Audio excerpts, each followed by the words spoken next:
Meus irmãos, é uma alegria enorme estar aqui hoje com vocês. Hoje a minha estada aqui ela é um pouco rápida, porque depois daqui eu vou pegar a estrada e vou realizar um casamento de um casal lá da igreja. Mas amanhã a gente vai ter um pouco mais de tempo para ficar depois com os irmãos.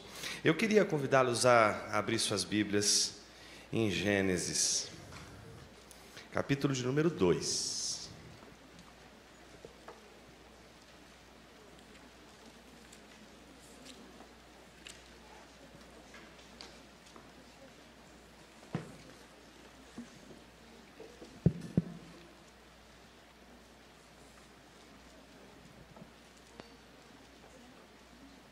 Nosso tema é amar a Deus acima de todas as coisas.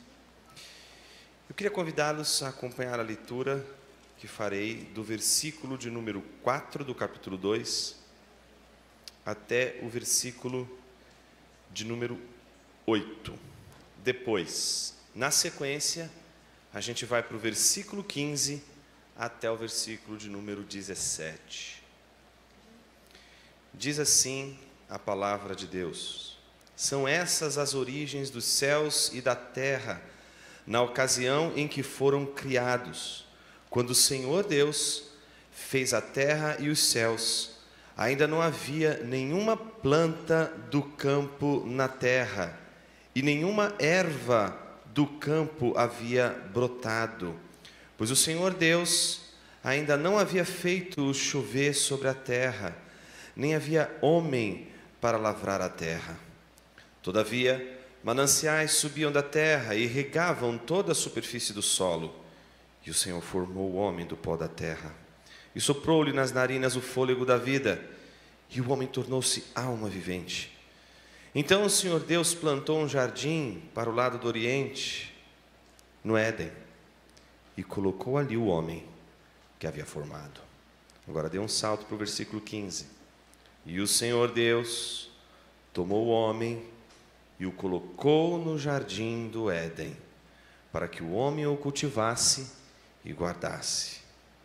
Então o Senhor ordenou ao homem: podes comer livremente de qualquer árvore do jardim, mas não comerás da árvore do conhecimento do bem e do mal, porque no dia que dela comeres, com certeza morrerás. Oremos mais uma vez. Senhor Deus, fale ao nosso coração com a Tua palavra. Nos ajude, Senhor, a perceber que a adoração, ela depende da nossa imaginação.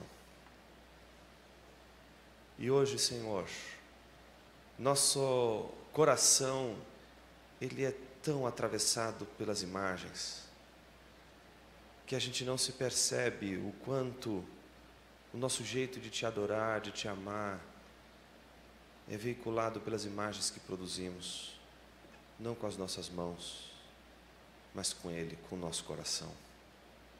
Nos ajude a pensar, Senhor, essas coisas com temor e tremor, a fim de sermos transformados.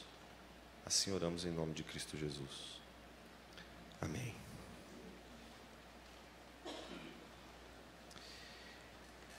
O cristão é alguém cuja imaginação deve voar além das estrelas. Vou repetir. O cristão é alguém cuja imaginação deve voar além das estrelas. Quem disse isso foi Francis Schaeffer, num livro bem pequeno chamado O Cristão e a Bíblia. Particularmente, eu aprecio demais essa tese e entendo que não só o cristão é aquele que cultiva uma imaginação profunda, como a sua adoração, quando ela é esvaziada de imaginação, ela se torna idolatria. Não estou usando aqui a relação entre adoração e imaginação à toa.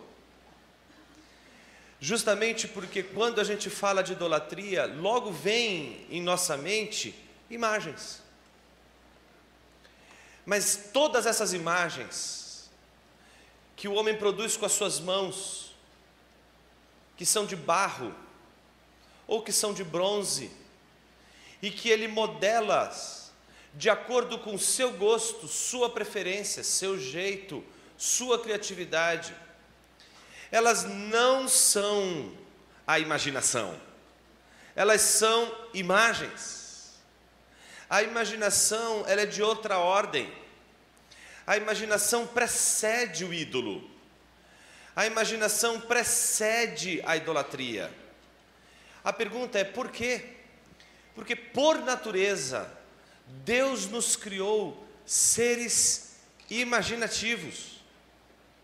Não somos capazes de viver sem imaginação.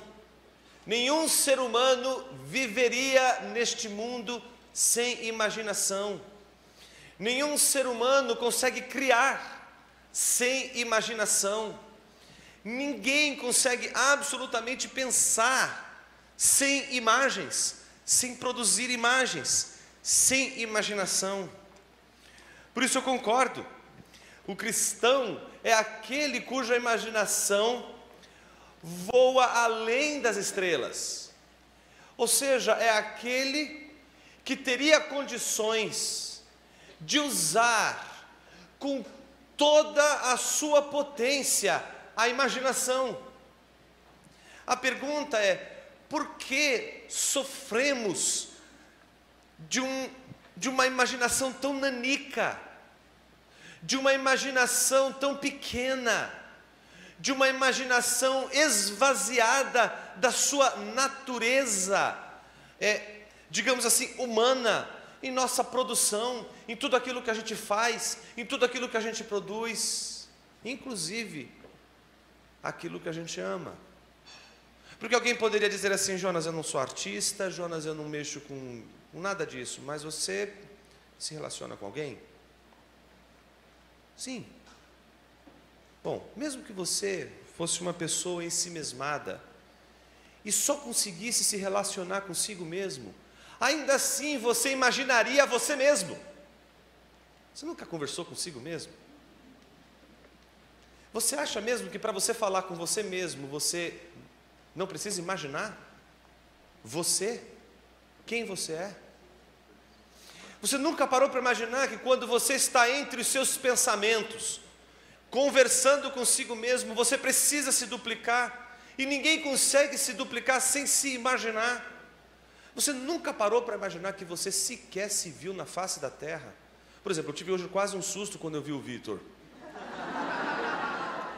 porque eu pensei que pela primeira vez eu iria me ver realmente, mas logo percebi que não era. Tá certo? Para o azar ou para a sorte de nós dois. Mas o que é curioso, para que você possa ser capaz de se ver como os outros te veem, você precisaria sair de si mesmo e usar os seus olhos para ver você mesmo. Você não consegue fazer isso. Se você um dia se viu na vida, foi porque você se viu refletido no espelho. Você nunca se viu diretamente. Você nunca olhou para si mesmo como qualquer outra pessoa nesta sala te vê. Você sempre se viu refletido numa imagem, e essa imagem que você viu de você, é com base nessas informações que você vai construir uma imagem sobre você mesmo. Ou seja, nem para pensar em você consegue sem imaginação. Você precisa criar uma imagem de você para simplesmente falar sobre você, ou até mesmo conversar consigo mesmo. Isso diz respeito a você, mas diz respeito também às outras pessoas, porque embora você conheça de forma direta as pessoas sem nenhum espelho, digamos assim, você mesmo assim produz imagens sobre elas. Por exemplo, você pode de repente conhecer uma pessoa à primeira vista e você olhar para ela e dizer assim: puxa, parece meu professor de matemática. E aí duas coisas podem acontecer. Se você gostava do professor de matemática, essa pessoa está no lucro.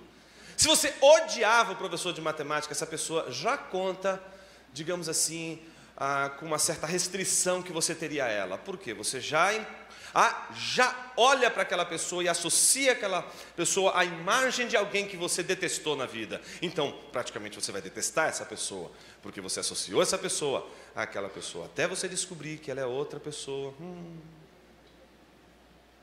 Isso acontece porque a gente não consegue fazer nada sem imaginação.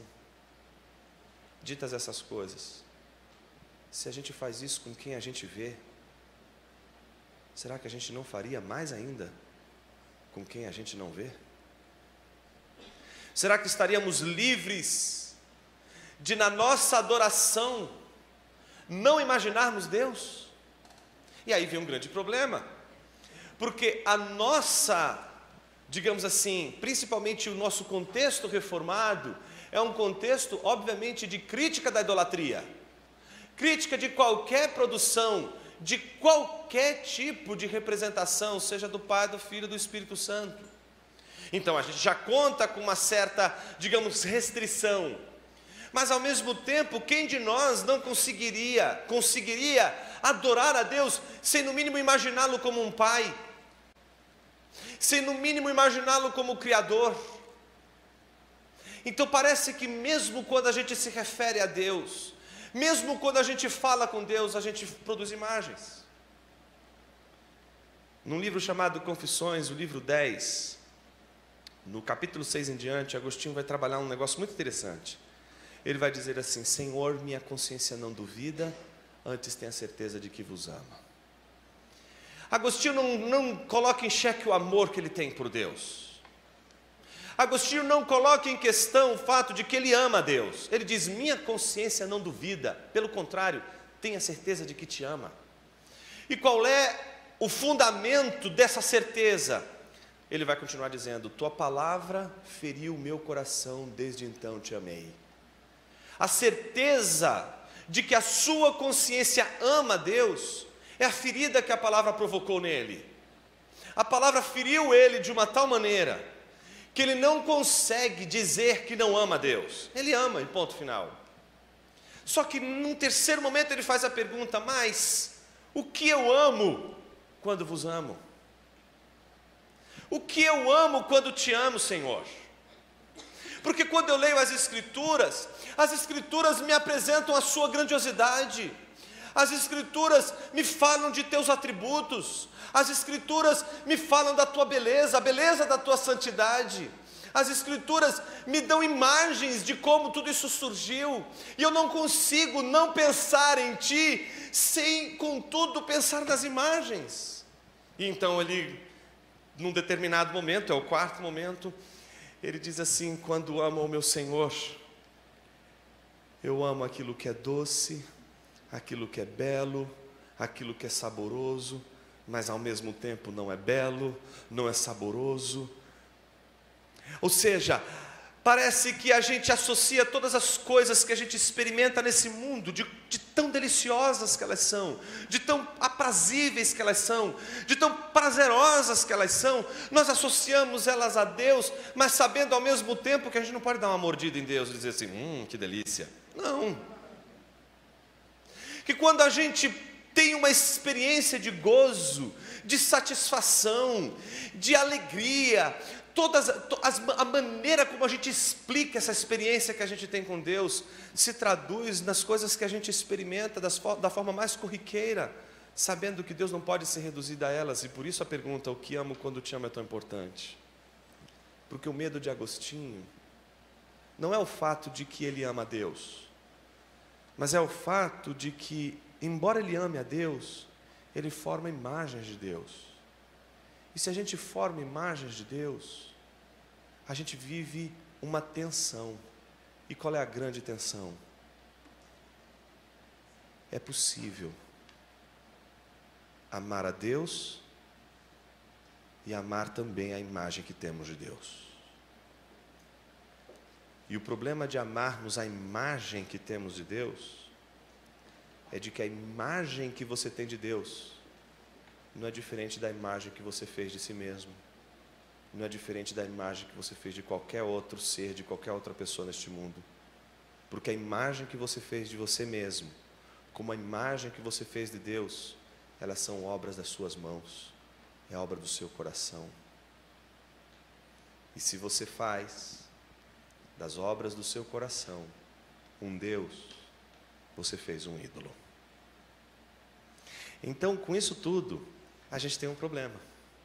Se a gente voltar para a afirmação do Schaeffer, que diz: o cristão é aquele cuja imaginação deve voar além das estrelas, a grande pergunta é: como eu posso usar a minha imaginação na adoração?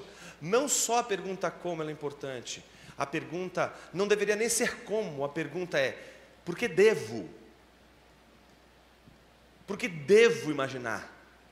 Porque a minha imaginação precisa ela entrar, ela precisa acontecer na minha adoração. É sobre isso que a gente vai falar hoje. Agostinho diz que ele passa a amar a Deus depois que a palavra de Deus fere o coração dele. A palavra de Deus fere, e a partir dessa palavra ele começa a amar a Deus.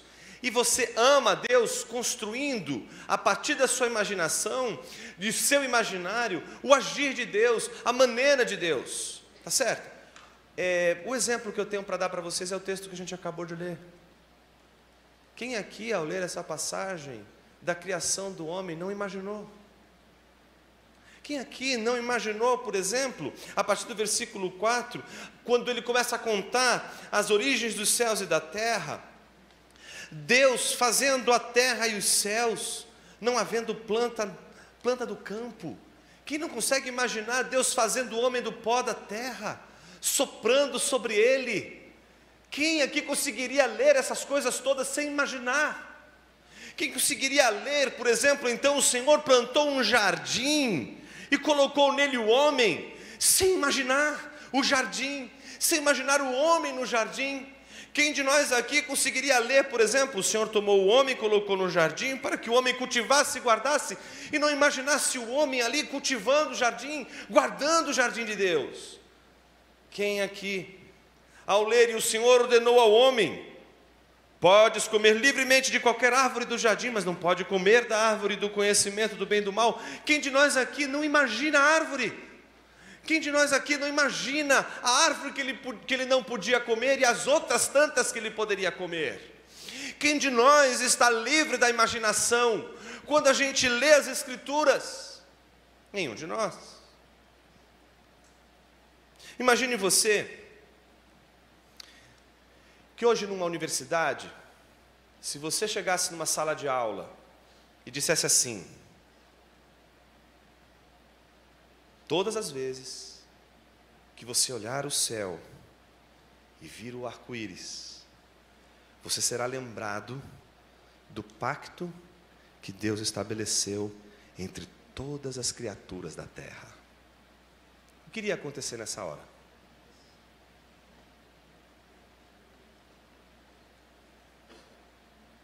Como você sabe disso? Diria um aluno. Como sabemos que há de fato alguma relação entre o arco-íris, Deus, pacto e as criaturas? Na verdade, rapidinho nesse momento, os alunos mexeriam nos seus smartphones e consultariam o mestre de todos os tempos, que é o mestre Google, tá certo? E o Google diria para eles exatamente assim: é um fenômeno produzido quando a luz do sol é refratada, dispersa e inteiramente refletida por gotículas de água provenientes da chuva e suspensas na atmosfera. Ponto. Então alguém poderia dizer assim: professor, não dá para acreditar nisso que você acabou de dizer. Das duas, uma. Ou o professor está errado, ou o aluno está certo, ou vice-versa. Não tem como a gente ter os dois tendo razão. Então a gente entraria numa questão de contradições e uma situação muito constrangedora. Principalmente se a gente afirmasse que os dois estariam dizendo a verdade. A pergunta que a gente deveria fazer é: como os dois podem estar dizendo a verdade? Mas isso é uma questão de lógica. Isso é uma outra questão que a gente poderia travar e dali desenvolver várias outras tantas questões importantes. E os apologetas adoram esse meio. Por outro lado, existe um outro caminho que é interessante e eu queria chamar a sua atenção aqui. Que é por que a gente não consegue mais responder sobre o mundo e a realidade à nossa volta a partir do imaginário bíblico. Porque quando a gente entra no mundo das ciências, na esfera pública, a nossa linguagem muda, o nosso referencial muda. Então a gente não pode mais falar do arco-íris como ele é. A gente tem que falar do arco-íris como a academia diz que o arco-íris é. Mas será que a gente não está trocando uma imaginação por outra? E em que medida essa imaginação é melhor do que aquela? E em que medida essa imaginação nos leva a amar um outro Deus? E em que medida essa imaginação nos leva para o verdadeiro Deus? As grandes questões que nos importam aqui, tanto hoje quanto amanhã, é aquelas que envolvem a imaginação. Justamente porque a gente não para perceber o quanto a doença, a farpa que está no nosso coração, e aí não importa se somos cristãos ou não, se chama cinismo. O que é o cinismo? O cinismo aqui não é aquela maneira de você, não é, de uma forma desajeitada, xingar alguém, né, seu cínico. Né? Pode ser o xingamento, mas a gente não está usando a palavra cínico ou cinismo aqui no sentido de um pejorativo, no uso coloquial que a gente poderia usar, simplesmente para, digamos assim, afrontar uma pessoa, não é? Ou provocar uma pessoa. Cinismo aqui no sentido filosófico. O cinismo no sentido filosófico, eu entendo que ele é uma das maiores ameaças, não só dos que estão fora, mas sobretudo dos que estão dentro da igreja. Porque o que é o cinismo? O cinismo faz de conta que é assim. Faz de conta que a coisa é assado. Não precisa ser assim. Ou seja, antes toda a nossa discussão era sobre acreditar. O cínico ele não está discutindo sobre acreditar ou não. A discussão do cínico é se ele acredita que ele acredita. O problema do cínico não é acreditar que existe um Deus criador dos céus e da terra e que fez tudo isso aqui. O problema do cínico é ele acreditar que ele acredita nisso. A minha pergunta para você é se você acredita em tudo que você canta, em tudo que você diz, em tudo que você imagina sobre Deus. Não é simplesmente pensar sobre Deus. A nossa discussão não é sobre crer em Deus. A nossa discussão se tornou anterior a ela. A nossa discussão é se a gente ainda acredita que crê.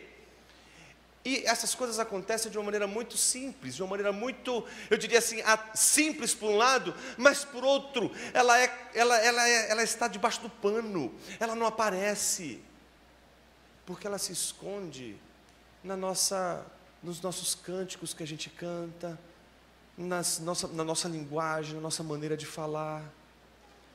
Então, se a gente pergunta pela segunda vez, você crê mesmo? A gente fica assim, bom, peraí, né? O que seria crer? Defina crer. E aí a gente não consegue mais a dádiva da fé simples. Meus irmãos, onde a gente parou? O que nos tornou tão céticos? O que nos faz, em primeiro lugar, duvidar? O que nos faz, em primeiro lugar, questionar e esvaziar o mundo de todas as cores que a Bíblia dá a ele? O que nos faz olhar para a Bíblia e dizer assim, não, a Bíblia é uma interpretação do mundo. E simplesmente olhar para o mundo e tentar olhar para o mundo esvaziado de toda a imaginação bíblica. Para a gente responder essas perguntas, a gente primeiro precisa entender que toda a imaginação bíblica, ela está fundamentada exatamente no ser de Deus. E que ninguém pode absolutamente pensar nada sobre Deus sem imaginação. A grande pergunta que a gente tem que se fazer hoje é em que medida a nossa imaginação, aquela que a gente produz, aquela que a gente imagina Deus, ela é mais poderosa do que aquela que a Bíblia nos oferece. Então, imagine o seguinte, Agostinho ele tem que lidar com um monte de gente que chegou na igreja recentemente, são novos convertidos, eles têm um imaginário pagão muito forte, eles têm uma imaginação muito presa aos outros deuses, há uma maneira de viver muito diferente, há uma ética diferente, então a imaginação deles é povoada de ídolos, é povoada de uma série de explicações para a origem do cosmos, para a origem dos deuses, eles têm uma mentalidade atravessada por um imaginário cheio de fantasia, cheio de coloridos. Então, quando Agostinho diz que nós temos uma cosmologia, mas a gente não tem uma cosmogonia, mas a gente não tem uma teogonia, ou seja, a gente tem uma origem do mundo, mas a gente não tem uma origem dos deuses, a gente não tem a origem de Deus, no nosso caso, eles se frustram, sempre se frustram, porque quando Agostinho começa a falar sobre a criação, e começa a falar que Deus criou o homem, e ele começa a contar exatamente a história do jardim, e eles começam a imaginar Deus criando o homem, Deus cuidando de um jardim, colocando o homem dentro de um jardim, dizendo para ele, essas árvores você pode comer o fruto, mas dessa você não pode. Eles começam a imaginar, então eles começam a perguntar, mas Agostinho, e antes do mundo? O que Deus fazia antes de criar todas as coisas? Agostinho prontamente dizia, não, o inferno, para colocar nele pessoas que fazem esse tipo de pergunta. Mas, tirando a brincadeira de lado, o que Agostinho vai dizer para eles? Que é altamente importante para a gente hoje. O que Deus fazia na eternidade? Amava. Amava. Alguém poderia então dizer assim, puxa, mas amar na eternidade deve ser um negócio entediante, né? A eternidade inteira amando. Será que o mundo não é resultado de uma espécie de falta de emoção na eternidade? Tipo, Deus estava assim, eternidade amando, eu preciso de uma coisa mais, que me dê mais emoção. Vou criar um mundo, colocar um monte de gente estúpida dentro dele, para eles fazerem um monte de besteiras, eu poder consertar, e depois mexer, e depois fazer, e contar uma grande história, com começo, meio e fim, e eu vou me divertir com isso, como um artista, que simplesmente vai se divertir com a sua própria... É isso? Óbvio que não. Então Agostinho começa a contar uma história para eles, muito curiosa, que eu quero contar para vocês, e que faz muito sentido, principalmente para quem parte de qualquer discussão sobre o amor a Deus, parte de uma doutrina tão singular, que é a doutrina do pacto. Quando Agostinho diz aos seus candidatos ao batismo, diz exatamente a eles, que Deus na eternidade amava, Agostinho precisa dar um outro argumento importante.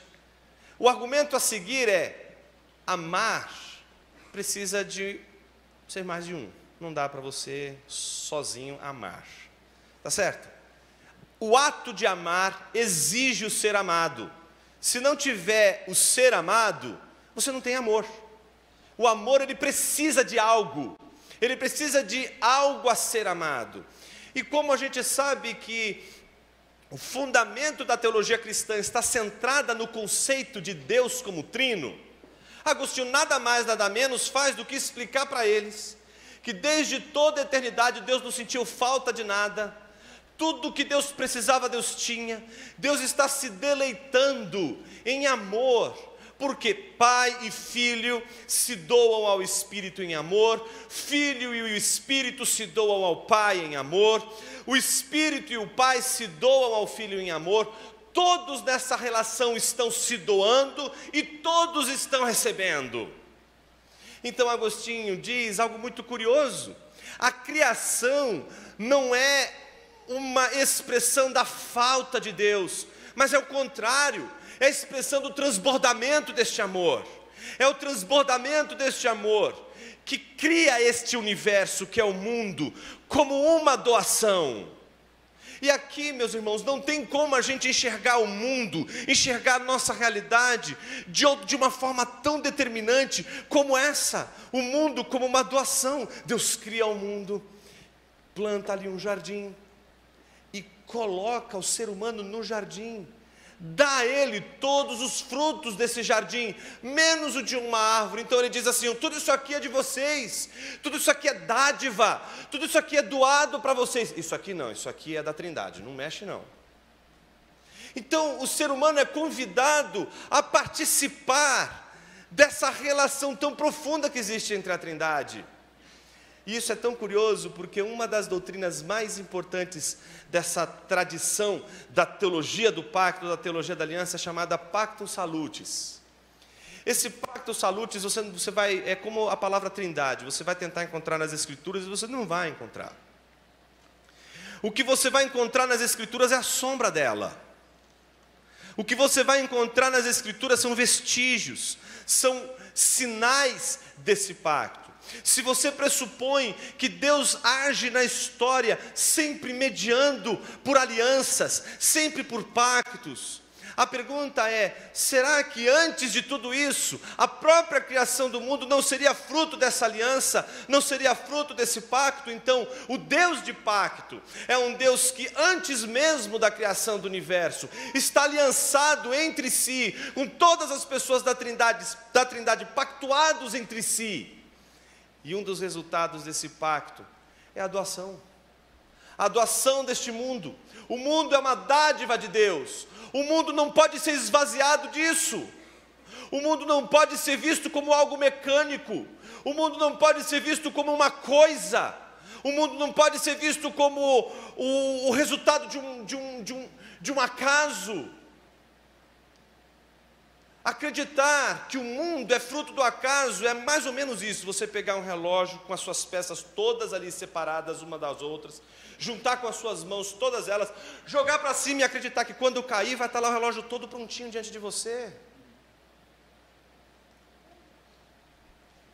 Se esse relógio, se esse mundo tão ordeiro, que tem caos, mas tão ordeiro, porque guarda em si o que era para ser e não é, e pelo menos a memória do que ele deveria ser, está presente em nós mesmos, que nunca vimos um homem perfeito, mas sabemos que nós não somos perfeitos. Se na memória a gente carrega a perfeição desse mundo, esse mundo belo, criado por Deus como bom, isso nos serve como um sinal de que este mundo foi doado por Deus. Ele é uma doação, ele é uma dádiva. E quando você recebe um presente, qual é a sua reação? Gratidão. Papai e mamãe ensinou você a ser educado, certo? Quando você recebe alguma coisa, o que você diz? Muito obrigado. Essa é a reação natural da dádiva. Você recebe, então você agradece. Você recebe, então você agradece. A falta de contentamento, a falta de gratidão do homem encapsulado por suas dúvidas, seu questionamento, sua incapacidade de crer, que crê no mundo criado por Deus, sua incapacidade, sua incredulidade, seu medo que o atravessa todos os dias pela suspeita de talvez esse mundo não ser nada a não ser esse conjunto de moléculas, essa reunião de moléculas que a gente acredita ser. Então, talvez esse assombro seja a razão da ausência de contentamento, a ausência de gratidão. A Bíblia nos diz que Deus criou esse mundo, plantou um jardim, colocou esse homem no jardim e chamou ele para aquilo que João Damasceno, que é um outro importante teólogo que estudava muito sobre a Trindade, chamou de pericorese. Já ouviu falar nesse termo, pericorese? Peri no grego é circular, né? Corese vem de coreografia, e que é de onde vem a palavra dança. Pericorese é a dança centrada em algo. João Damasceno, quando estava pensando essas coisas, a história diz que ele ouviu crianças brincando do lado de fora da casa. E ele foi ver o que elas estavam brincando. E elas estavam brincando de pericorese. Pericorese era uma brincadeira de criança. E que brincadeira era essa? Uma criança fica no meio, as outras todas de mãos dadas fazem uma espécie de ciranda. E elas cantam para essa criança que está no meio. No momento X da brincadeira, essa criança sai e outra toma o seu lugar, e todas as outras cirandam ao redor dela, cantando para ela. Quando é que acaba a brincadeira? Quando elas simplesmente não querem mais. Não tem vencedor, não tem perdedor. A única motivação daquela ciranda é exatamente o desejo daquelas crianças fazerem o que elas estão fazendo, nada mais do que isso.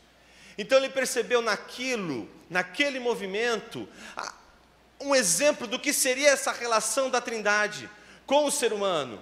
A Trindade em si, ela é doação, então nem o Pai, nem o Filho, nem o Espírito tomam nada do Pai, nem o Pai e o Filho tomam nada do Espírito, nem o Filho e o Espírito, nem o Pai e o Espírito tomam nada do Filho, porque todos doam, todos recebem. Então, todos doando, todos recebendo, não existe uma coisa chamada cobiça. O 10º mandamento é exatamente uma condenação do pecado que o homem não soube resistir quando estava no jardim de Deus. É o pecado que representa a rejeição dessa dádiva de Deus, que é a rejeição do governo de Deus, que é a rejeição da maneira de Deus governar, da maneira de Deus agir. E o que acontece? A gente sabe a história. Eles, em vez de comerem de todos os frutos que lhes foi dado, eles resolveram tomar o fruto que não lhes foram dados. Ou seja, eles tomaram, eles cobiçaram o que não pertencia, eles quebraram a dança, eles desandaram a dança. A dança da Trindade, portanto, era aquela dança que convidava ao mesmo tempo, na sua doação, o ser humano a participar desse movimento de doação. Esse movimento de doação que não transforma o ser humano na 4ª pessoa da Trindade, mas chama ele para o movimento da doação. Você recebeu, agora você também dá. E a adoração não é outra coisa, o nosso amor a Deus não é outra coisa, senão a gratidão por aquilo que Ele nos deu, por aquilo que Ele nos ofertou, por aquilo que Ele nos entregou. E quando a gente não quer entrar nessa dança, quando a gente rejeita aquilo que Deus dá, quando a gente diz: o que Deus me deu eu não quero, mas eu quero exatamente o que Deus não me deu, a gente toma um outro caminho, a gente toma um outro rumo. A nossa vida é caracterizada por aquilo que os teólogos chamam de queda. Você já deve ter lido ou assistido o filme Les Misérables, do Victor Hugo. A cena inicial, que é a que abre o livro, é a cena de um criminoso chamado Jean Valjean. Esse criminoso, ele, por ter roubado pão para dar de comer para si e para os seus, ele foi levado à prisão de uma maneira, digamos assim, nada correspondente, nada proporcional. Então, o peso foi muito grande pelo crime que ele cometeu, mas ele está lá na cadeia. Mas ele recebe uma condicional, que é uma carta amarela, dizendo que ele é um grande criminoso e que ele está naquela situação. O resumo da ópera: ele tenta ir em hotéis, em qualquer lugar, para conseguir guarida, o que comer, mas ninguém abre, porque ao mostrar o documento, ninguém o recebe, porque a identidade dele está reclusa. Só vai receber essa identidade depois que passar a condicional. Enquanto não passar a condicional, ele vai ter que, no lugar da identidade, apresentar essa carta amarela. Essa carta amarela é a carta da rejeição, ninguém aceita ele. Mas existe um bispo chamado Bienvenu, o nome já ajuda bastante, né? Seja bem-vindo, né? E então ele recebe o Jean Valjean, dá para ele comida, dá para ele uma cama para ele dormir, dá para ele aquilo que ele não esperava receber de ninguém. Isso é doação. Mas na calada da noite, Victor Hugo descreve que ele, como um tigre, rouba toda a prataria do bispo e foge. Mas os policiais conseguem capturá-lo. Ele diz para os policiais que, na verdade, ele não roubou nada, ele mente. Ele diz que o bispo havia lhe dado, então eles levam até a casa do bispo para acariar e para ver se ele estava dizendo a verdade. Eles estavam crentes de que ele tinha roubado. E de fato ele tinha roubado, mas quando eles batem na casa do bispo e o bispo vai de encontro a eles, e eles contam para o bispo que encontraram Jean Valjean com a prataria dele, ele diz assim: não, mas é verdade, eu dei para ele essa prataria toda. Primeiro que o Jean Valjean já reage assustado, não é? Porque ele já estava esperando aquilo que é característico, aquilo que seria o normal. O que seria o normal? Ele é criminoso, ele roubou o que era meu, ele roubou o que me pertencia, agora ele deve ser punido por isso. Mas ele fez o contrário. Ele, em vez de julgá-lo e dizer: leve ele de novo para a cadeia, ele diz assim: olha, você ainda esqueceu esses castiçais, e vai pegar 2 castiçais que custam muito mais caro do que tudo aquilo que ele levou, dá para ele, diz para os policiais irem embora, porque o que ele estava dizendo era verdade. Ou seja, o bispo também estava mentindo nesses termos. quando os policiais vão embora, ele diz assim para ele, que a alma dele foi comprada para que ele agora seja um homem honesto. E aí tem todo um texto que eu queria encorajar você depois a ler, que é um texto maravilhoso de como Jean Valjean, ele vai lidando com, em primeiro lugar, o ódio do mundo. Esse mundo que me odiou não pode receber outra coisa senão meu ódio. Só que ao mesmo tempo, ele não consegue mais ver o mundo e responder esse mundo com ódio depois da expressão de doação que aquele bispo lhe faz. E digamos assim, nesse itinerário que vai desde a primeira doação até a segunda doação, a gente tem ali o enredo de toda a história da redenção. A gente tem a criação de Deus, que é a doação. A gente tem a queda, que é o homem que toma aquilo que não lhe pertence, pega uma prata que não é sua, e ao mesmo tempo os soldados vêm exigindo juízo, mas na hora de dar o juízo, em vez de julgar, aquele que é o Senhor de toda a criação, nos dá o seu único Filho. Jesus é o sinal magnífico da criação de Deus na redenção, é a recriação de tudo em Cristo Jesus. Cristo é aquilo que mais revela ao homem que não existe possibilidade de uma relação de amor com Deus sem doação. Toda maneira como Deus reforma, restaura, redime o mundo e age com o ser humano é mediada pela doação. Ele poderia exigir, mas ele dá, e ele dá o seu Filho. Como diz João 3,16, o seu único Filho, ele entrega seu Filho, ele doa seu Filho. Essa doação coloca o homem debaixo de uma reação. Qual é a reação diante da dádiva de Deus? A reação diante da dádiva de Deus não poderia ser outra, senão amor. Naturalmente você deve estar perguntando, Jonas, o que tudo isso tem a ver com imaginação. Tudo isso que eu falei, se o seu coração queimou e diz assim, não, essa é a verdade que eu creio, tudo isso aí foi imaginado. Isso é o poder de uma imaginação. Isso é o que a palavra de Deus provoca em você. A palavra de Deus te dá exatamente elementos para você imaginar o mundo, não feito como se fosse criado por você a partir da sua mera observação desse mundo. Se você partir de todo o paradigma da modernidade, que diz exatamente para você que todo conhecimento deve começar com a dúvida, deve começar com a suspeita, você não vai receber o mundo como doação. Você vai perceber o mundo como uma máquina, e essa máquina tem que ser decifrada. É um enigma que você tem que decifrar, é um enigma que você tem que conhecer. E essa máquina que é um mundo criado, que você poderia ver que é o mundo criado por Deus, mas que você enxerga apenas como uma máquina, que você não consegue dizer de onde ela veio, ela se torna nada mais nada menos do que um objeto a ser conhecido, analisado.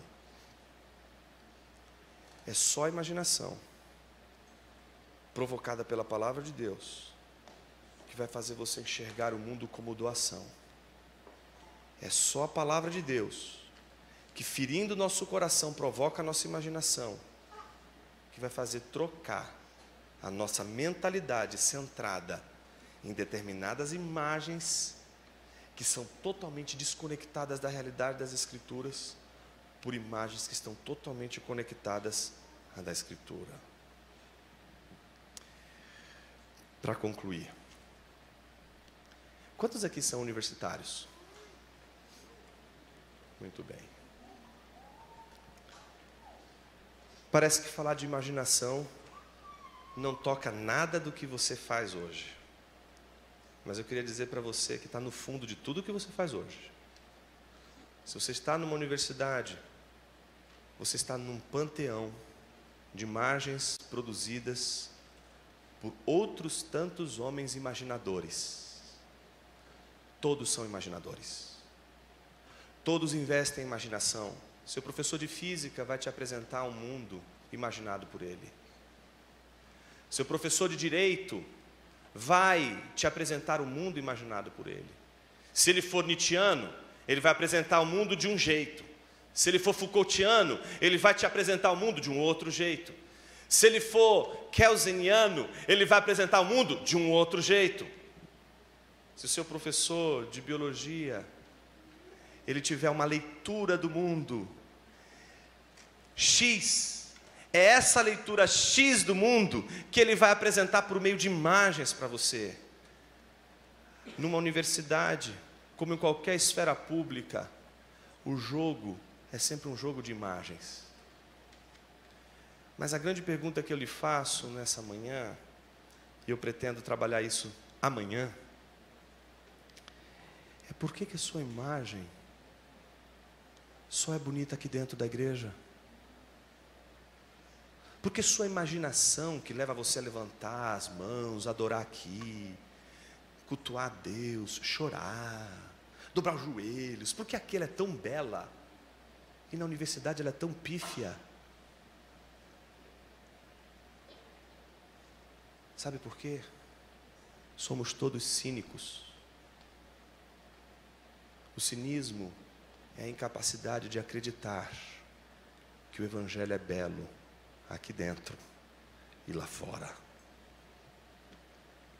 Não acreditamos mais na beleza da imaginação do Evangelho. Aceitamos o criticismo. E quando a gente aceita o criticismo, que é começando a duvidar de tudo, inclusive, será que Deus existe?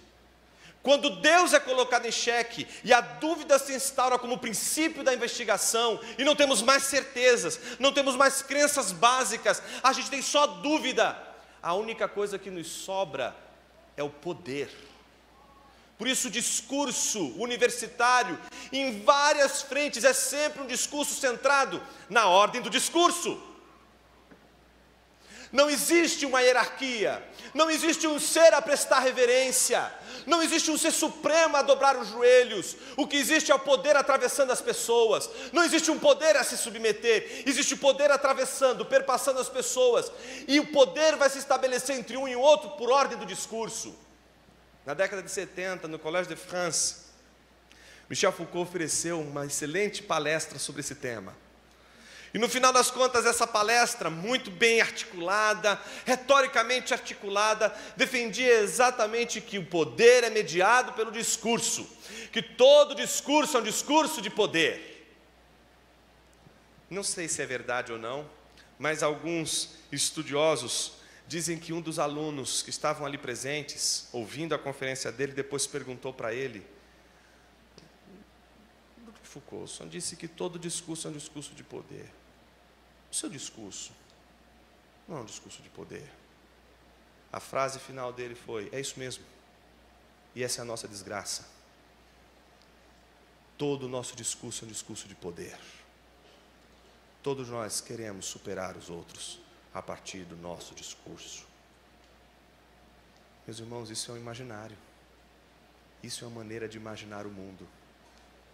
Será que o Evangelho só diz respeito a você? Será que a imaginação desse Deus que criou esse mundo e nos deu como dádiva, e a gente estragou ele, mas ele novamente nos dá uma segunda chance, como o bispo Bienvenu, e nos dá mais do que aquilo que nós tínhamos, que era o mundo. Ele nos dá seu filho. Será que a resposta que a gente dá para ele é a feiura, é a incompetência, é a falta de excelência, é a usura? O que nós temos a oferecer para esse Deus glorioso, senão o contentamento que é fruto da nossa gratidão pelo que Ele tem feito? Então, meus irmãos, se a gente vive a graça de Deus e ama a Deus sobre todas as coisas, a gente não vai expressar esse amor somente quando a gente está aqui, a gente vai expressar esse amor em toda a nossa vida. Em todos os espaços esse amor precisa ser expressado. Deus precisa ser adorado pela beleza de tudo aquilo que você produz, para a glória dele, não para homem algum. Tudo aquilo que você faz é um vestígio do quanto você deve a Deus gratidão. Tudo aquilo que você faz expressa o tamanho do seu amor a Deus. Por isso, nada justifica a nossa participação fora do contexto da igreja de maneira extremamente usurpadora, de uma maneira que simplesmente é devoradora, mas não é capaz de mostrar a beleza de Deus. Neste exato momento, agora, neste exato momento, numa mata virgem, onde não há nenhum homem ali, existe uma borboleta colorida, batendo suas asas. Para quem ver? Para quem admirar? Porque ela precisa ser colorida. E talvez o ciclo todo da vida dela seja naquele lugar onde nenhum homem vai colocar os pés e vê-la. Para quem aquela borboleta bateu as asas? O mundo é uma dádiva que nos chama a adorar a Deus sobre todas as coisas. A pergunta é se a gente acredita ainda nisso. Ou se a gente acredita só no domingo. Ou se a gente vai levar isso como aquilo que queima o nosso coração de segunda a sexta. Não só em fim de semana, mas de segunda a sexta. A beleza de Deus é constrangedora. E não vai deixar um filho seu calado diante da grandeza de Deus. Você pode lutar, você pode resistir, mas a beleza de Deus não vai deixar você se calar. Se você é um regenerado, se você foi salvo por Cristo Jesus, a beleza de Deus vencerá. Oremos. Pai querido, nos ajude, Senhor, a enxergar o mundo como dádiva. Ajude-nos, Senhor, a enxergar o mundo como um chamado para o amor. Nos ajude a entender nesse percurso do amor o quanto a nossa imaginação é importante e o quanto a falta de imaginação nos faz nos encantarmos com as outras imagens que nos são oferecidas na esfera pública. Outras imaginações oferecem para a gente várias outras maneiras de enxergar este mundo, mas a nossa falta de imaginação cativa a beleza da Tua Escritura, que nos dá imagens tão encantadoras deste mundo que nos foi dado.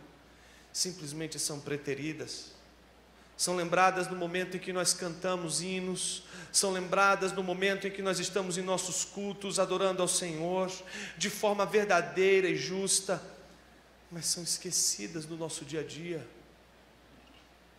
porque é como se a nossa imaginação morresse de segunda a sexta. Nos ajude, Senhor, a usar essa imaginação para glorificar o Teu nome em todos os cantos deste mundo. Não permita, Senhor, que a gente viva uma vida dupla, mas nos permita entender que a criação é uma vocação para Te adorar, para glorificar o Teu nome e para Te amar. Mas só pode Te amar aquele que com as mãos vazias recebeu o que não merecia. Nos ajude, Senhor. Em nome de Cristo Jesus oramos. Amém.